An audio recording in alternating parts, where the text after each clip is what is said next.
Hello everyone, आज है 12 मार्च और आज इस वीडियो में हम बात करने जा रहे हैं विकास मल्टी कॉर्प के बारे में।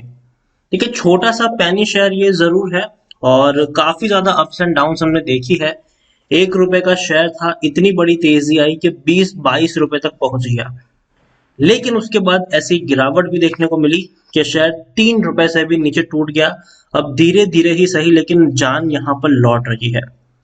वीडियो में हम डिस्कस करेंगे कि आखिर तेजी क्यों आई थी, गिरावट क्यों आई है और हाल फिलहाल में विकास मल्टी कॉर्प के शेयर में खरीदारी का यहाँ पर मौका बनता है कि नहीं। जिन्होंने खरीदारी करके रखी है उनको क्या करना चाहिए, उन सारी चीजों के बारे में इस वीडियो में हम डिस्कस करेंगे। लेकिन उससे पहले अगर आपने अभी तक चैनल को सब्सक्राइब नहीं किया है तो प्लीज अभी इसे सब्सक्राइब कर लीजिए, क्योंकि आगे भी बहुत सारे वीडियोस हैं जो आपको काफी ज्यादा हेल्प करेंगे। उसके साथ साथ अगर आपने अभी तक मेरी टेलीग्राम चैनल को सब्सक्राइब नहीं किया तो उसको भी सब्सक्राइब करना मत भूलिएगा, लिंक आपको डिस्क्रिप्शन में मिल जाएगा।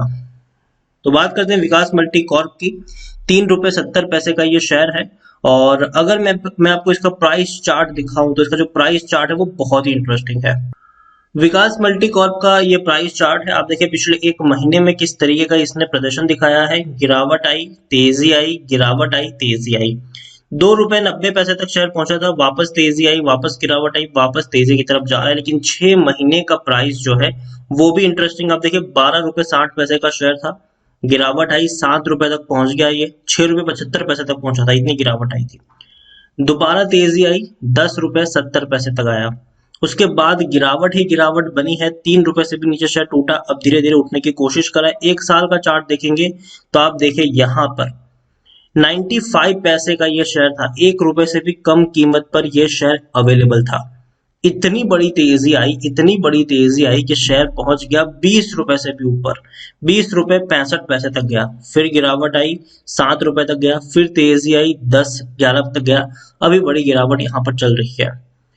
ऑल टाइम अगर हम इसका चार्ट देखेंगे तो कुछ खासा एक्साइटमेंट यहाँ पर देखने को नहीं मिला है, लेकिन हाँ जरूर एक बड़ी तेजी देखने को मिली थी। और उस तेजी की जो वजह थी, जो सबसे पहली वजह यही थी कि एनएससी बीएससी में बल्क डील हुई थी। अल्बुला इन्वेस्टमेंट ने 3.40% का स्टेक खरीदा था विकास मल्टी कॉर्प के ऊपर और काफी बड़ी खरीदारी इन्होंने की थी और यही एक वजह थी कि शेयर में तेजी की शुरुआत हुई थी। अब देखिए Albula investment bought 12.50 million shares. भैया 1 मिलियन मतलब 10 लाख शेयर होते हैं, तो एक बहुत बड़ी क्वांटिटी इनके द्वारा खरीदी गई थी, वो भी 4 रुपए 75 पैसे के ऊपर, और इसीलिए तेजी हमें देखने को मिली थी। उसके अलावा विकास मल्टी कॉर्प को लेकर काफी ज्यादा पॉजिटिव कमेंट्री थी। आप देखिए यहाँ पर Vikas Multicorp reduce debt by half to SBI, मतलब एसबीआई को जितना कर्जा चुकाना था उसका आधा इन्होंने चुका दिया।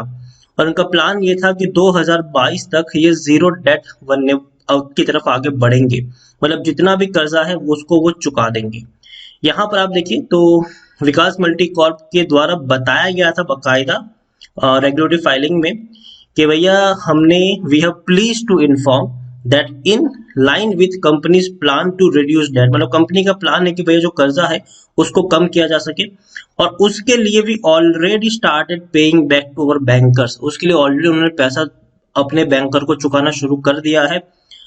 उन्होंने एग्जांपल दिया स्टेट बैंक ऑफ इंडिया का, and have reduce their limit from 14 crore to 7.20 crore.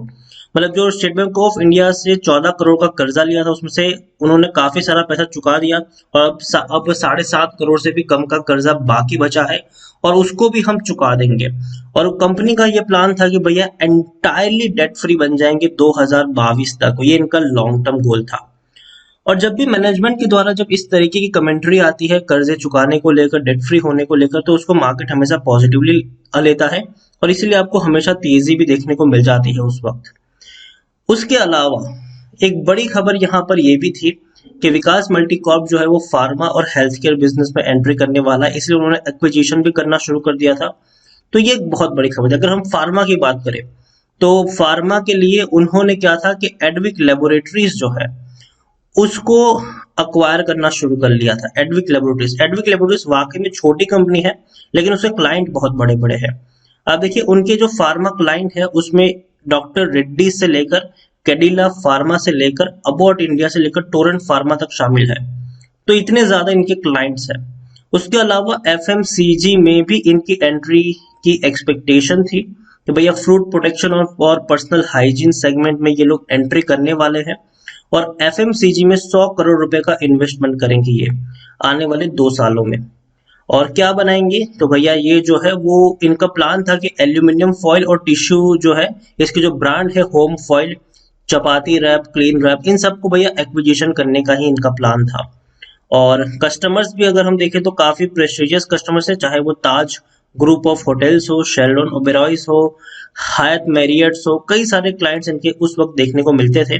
Even बड़े बड़े हॉस्पिटल्स भी हम देखें तो अपोलो से लेकर एस्कॉर्ट से लेकर कई सारे बड़े हॉस्पिटल्स का नाम भी शामिल था। एयरलाइंस में भी एयर इंडिया, जेट एयरवेज, ये भी यहाँ पर बड़े नाम शामिल थे। उसके अलावा railway and airport authority of India के साथ भी इनकी बातचीत चल रही थी।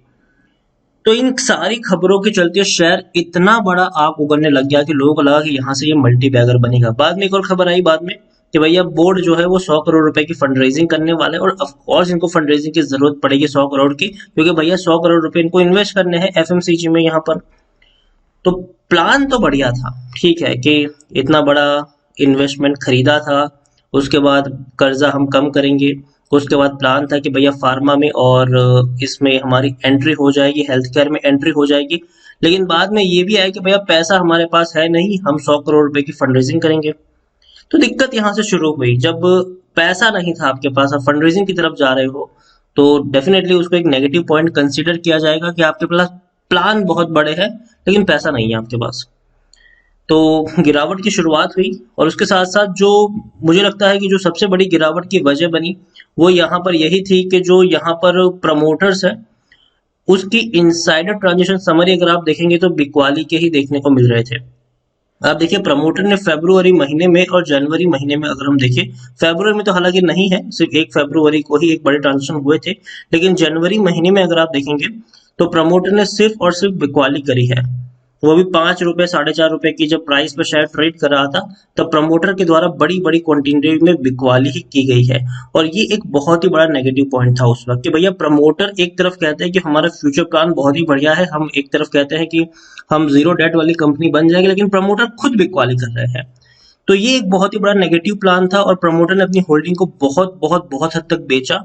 आप देखिए जून क्वार्टर में जहां प्रमोटर की होल्डिंग 55.27% थी, वो दिसंबर में 33.72% हो गई और मार्च में जब आपको डेटा अपडेट होगा तब आप देखेंगे कि और ज्यादा होल्डिंग प्रमोटर की यहाँ पर गिरी हुई है। तो ये एक नेगेटिव पॉइंट था कि आप अगर अच्छे बिजनेस प्लान बता रहे हो तो भैया उस तरीके का परफॉर्मेंस भी होना चाहिए, आपका खुद का भरोसा भी होना चाहिए। तो वो कहीं ना कहीं प्रमोटर का दिखा नहीं और ये गिरावट की सबसे बड़ी वजह थी। टेक्निकल रेटिंग अभी के वक्त में न्यूट्रल है, यहाँ पर आप देख सकते हैं कि according to Moneycontrol user 69% लोग खरीदने की सलाह दे रहे हैं, 23% लोग होल्ड करने की बात कर रहे हैं और 8% लोग बेचने की बात कर रहे हैं। 92% लोगों का पॉजिटिव व्यू है, जबकि 8% लोग आपको बेच कर निकलने की सलाह दे रहे हैं। रिजल्ट्स भी देखेंगे तो अच्छे नहीं थे। रेवेन्यू अगर आप देखेंगे तो 50 करोड़ से गिरकर सिर्फ 9 करोड़ का रेवेन्यू रह गया है। प्रॉफिट की बात करें तो प्रॉफिट भी बहुत कम है, वो सिर्फ लाख में है इनका प्रॉफिट, 7 लाख का प्रॉफिट हुआ है जो बहुत ही कम है।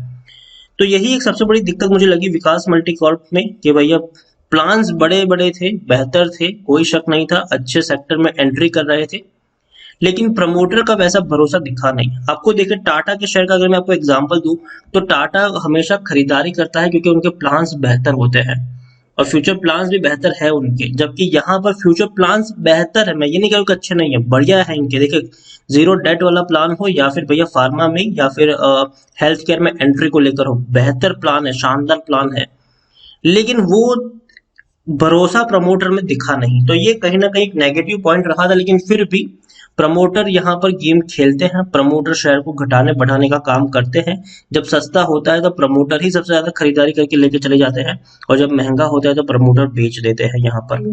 तो विकास मल्टीकॉर्प में मुझे लगता है कि जब निचले लेवल पे प्रमोटर दोबारा से एंट्री करने आएंगे, और एक अच्छी बात मुझे ये लगी कि 1 फरवरी के बाद प्रमोटर ने कोई बड़ा ट्रांजेक्शन यहाँ पर किया नहीं है बिकवाली का, वरना उससे पहले अगर देखें तो भैया हर रोज प्रमोटर के द्वारा बिकवाली के आपको ट्रांजेक्शन देखने को मिल ही जाते थे। लेकिन अब वो रुका है, अब थोड़ी सी स्टेबिलिटी यहाँ पर आई है, तो मैं कहूंगा कि खरीदारी की है तो बने रहिए यहाँ पर विकास मल्टीकॉर्प में। और एक चीज यहाँ पर अगेन कहना चाहूंगा कि बहुत बड़ी क्वांटिटी गलती से भी मत खरीदना। 1-2 लाख रुपए का निवेश मत करना, छोटा ही निवेश करो, उतना ही करो जितना आप नुकसान सह पाओ। और खरीद के भूलने वाला ये शेयर है कि अगर 2-3 साल में चल गया तो चल गया, जो प्लान्स हैं उसको एग्जीक्यूट होने में बहुत वक्त लगेगा। अभी तो ये लोग फंड रेजिंग करेंगे, फंड रेजिंग करने के बाद पहले तो फंड रेजिंग होगी कि नहीं वो एक क्वेश्चन है। फंड रेजिंग होने के बाद एक्विजिशन होगा, एक्विजिशन होने के बाद ये उसको एग्जीक्यूट, तो बहुत सारी प्रोसेस है इसमें भैया, सालों साल निकल जाते हैं इन सारी चीजों में। तो वक्त देना पड़ेगा, बहुत लंबा वक्त देना पड़ेगा। ऐसा नहीं कि आपको 1-2 महीने में पैसा मिल जाएगा, यहाँ पर वक्त लगेगा। अब यहाँ से वक्त लगेगा। स्टेबिलिटी यहाँ पर लौट रही है, इसमें कोई शक नहीं है। खास करके जो मैं हमेशा कहता हूँ कि इसमें जो 5% अपर सेक्टर और 5% लोअर सेक्टर का जो चक्कर है, उससे ये शेयर बाहर निकलना चाहिए और उससे ये बाहर आ भी चुका है। तो ओवरऑल विकास मल्टी कॉर्प डेफिनेटली खरीदारी कर सकते हो यहाँ पर, लेकिन बहुत ही कम खरीदारी करना। एक बहुत बड़ी क्वांटिटी गलती से भी यहाँ पर मत खरीद लेना। बहुत ही कम खरीदारी करो और वो भी टुकड़ों में करो, ताकि गिरावट में आप थोड़ी और क्वांटिटी ऐड कर पाओ। मतलब 500 शेयर भी खरीदने हो तो पहले सिर्फ 100 शेयर खरीदो, वेट करो गिरावट आए और क्वांटिटी ऐड करो, वेट करो गिरावट आए और क्वांटिटी ऐड करो। इसी तरीके से ही आपको यहाँ पर प्ले करना है। बहुत ज्यादा ओवर एक्साइटेड में आकर एक बहुत बड़ी क्वांटिटी खरीदने की भी गलती यहाँ पर मत करना। तो वीडियो को यहीं पे एंड करूंगा। पसंद आया हो तो प्लीज लाइक कर, शेयर कर। चैनल पर अगर पहली बार आए तो प्लीज सब्सक्राइब करें। विकास मल्टी कॉर्प के बारे में आप क्या सोचते हैं वो भी आप मुझे कमेंट में लिखकर बता सकते हैं। Thank you.